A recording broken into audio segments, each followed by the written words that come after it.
Сәлеметсің бе озат оқушым, бүгін бізде 53-ші сабақ бас қатырғыштар мен ребустар. Яғни бас қатырғыштар мен ребустарды шешуді үйренетін боламыз.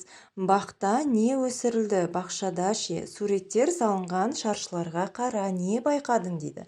Мұнда бірінші шаршыларға қарап көрейік. Оның ішінде апельсин, алмұрт және алма тұр, иә?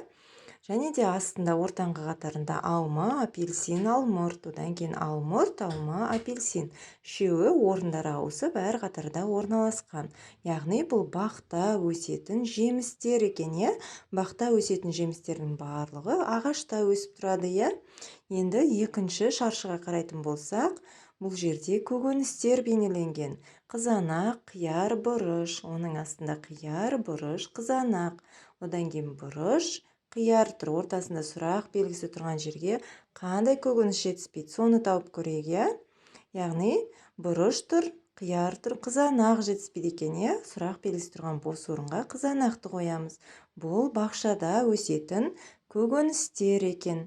Бақшада көкөністер өседі, бақта жемістер өседі. Суреттер қалай орналасқан? Бос шаршыға қай көкөністі қою керек дейді. Бірінші тігінен қарап көрейік, не қызыл бағытпен көрсетіп қойдық. Қырыққабат, баялды, сосын қызылша, иә? Былай қызыл бағытпен астынан көрсетіп қойдық. Баялды, қырыққабат, қызылша. Жоғарыда екі сұрақ белгісі тұр, ол жерге бірінші біз баялдыны қоямыз, иә? Сонда ортаңғы қатарда тігінен толық есептесек баялды, қызылша, қырыққабат болды. Енді бірінші тұрған сұрақ белгісі тұрған бос орынға біз қызылшаны қояды екенбіз, ол жерге қызылша жетіспейді. Тігінен санасақ та, көлденеңнен санасақ та, сонда көкөністердің орналасу реті дұрыс болады, иә? Қызылша, баялды, қырыққабат тұрады. Тігінен санасақ та қызылша, қырыққабат, баялды тұрады. Әр көкөністер орындары ауысып рет-ретімен орналасқан. Екінші тапсырма: барлық бағыт бойынша сандардың қосындысын тап. Бос орындардағы тиісті сандарды ата дейді. Мұнда бірінші тұрған бағыттардағы сандарды есептеп көрейік. 1-ге 5-ті қосамыз 6, оған 4-ті қоссақ 10. Оның астында 4-ке 1-ті қосамыз 5, оған 5-ті қоссақ 10 болады. 5-ке 4-ті қосамыз 9, оған 1-ті қоссақ 10 шықты. Енді тігінен есептейміз, иә?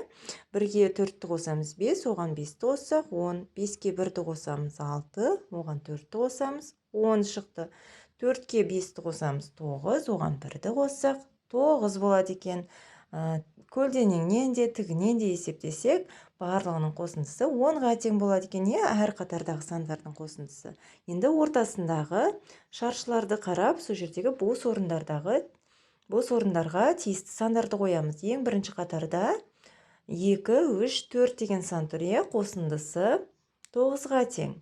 Оның астында 4, 2 тұр, 3 деген сан жетіспейді екен, барлығын қоссақ 9 шыға ма екен?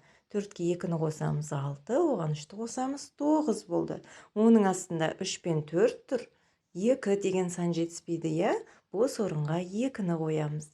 Келесі шаршыларға қарасақ 2, 3, 1 тұр, 2-ге 3-ті қосамыз 5, оған 1-ті қоссақ 6 болады екен. Енді оның астындағы қатарды қарап көрейік. Біріншісі бос тұр, екіншісінде 1, одан үшіншісінде 2 деген сан орналасқан. 1-ге 2-ні қосамыз 3. Бұл қатарға қандай сан жетіспейді? 3 деген сан жетіспейді екен, оның астында 1 мен 3 деген сан тұр, 2 деген сан жетіспейді екен, барлығының қосындысы 6-ға тең болады, Келесі үшінші тапсырма: сен зерттеушісің.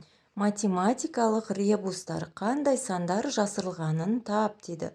2 асқабақтың қосындысы 4-ке тең. Яғни 1 асқабақ ол 2 деген сан екен, 2-ге 2-ні қоссақ 4 болады. Оның астында 1 асқабақ және 1 жасыл асқабақ тұр, кабачки дейді. Екеуінің қосындысы 5-ке тең екен.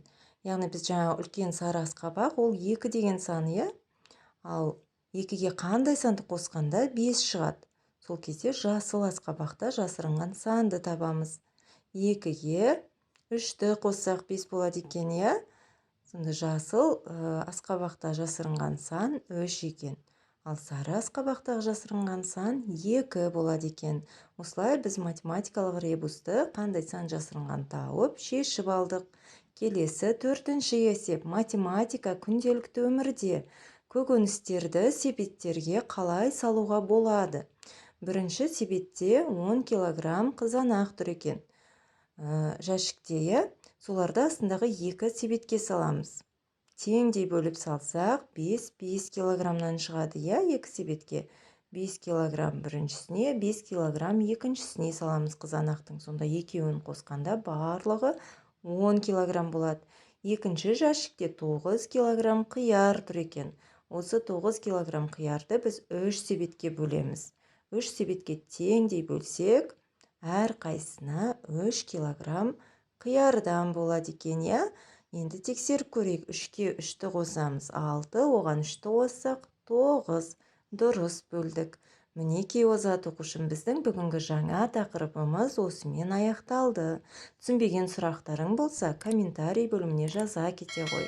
Каналға тіркеліп лайк басуды ұмытпа. Келесі сабаққа дейін сау бол озат оқушым.